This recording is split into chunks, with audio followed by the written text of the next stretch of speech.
We start with the latest from Syria after the United States, Britain and France launched precision airstrikes at 3 targets in the country.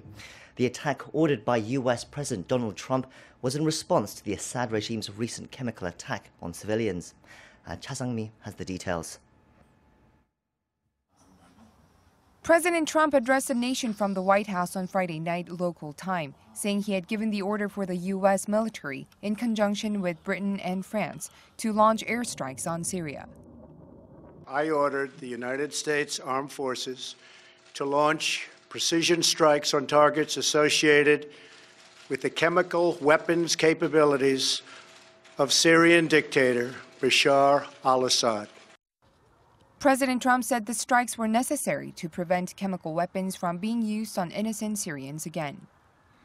The combined American, British, and French response to these atrocities will integrate all instruments of our national power, military, economic, and diplomatic.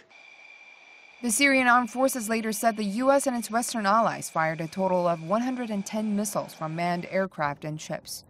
The strikes came around 1 week after the chemical attack on civilians in the rebel-held town of Douma on April 7th. The Pentagon confirmed the airstrikes hit 3 sites, a scientific research facility in the capital, Damascus, and chemical weapons storage facilities, as well as an important command post near homes. Speaking at a briefing late Friday, U.S. Defense Secretary James Mattis and the chairman of the U.S. Joint Chiefs of Staff, General Joseph Dunford, said the strikes will result in a long-term degradation of the Assad regime's capability to develop and deploy chemical and biological weapons. Important infrastructure was destroyed, which will result in a setback for the Syrian regime. They will lose years of research and development data, specialized equipment, and expensive chemical weapons precursors. In his national address an hour prior to the Pentagon press conference, President Trump condemned Russia and Iran for backing the Assad regime and demanded the 2 nations withdraw their support for Syria's barbarism and brutality. Trump said, quote, Russia must decide if it will continue down this dark path, slamming his Russian counterpart Vladimir Putin, who said in 2013 that Moscow had guaranteed the elimination of Syria's chemical weapons. Responding to the airstrikes, Putin on Saturday condemned what he called an attack on Syria.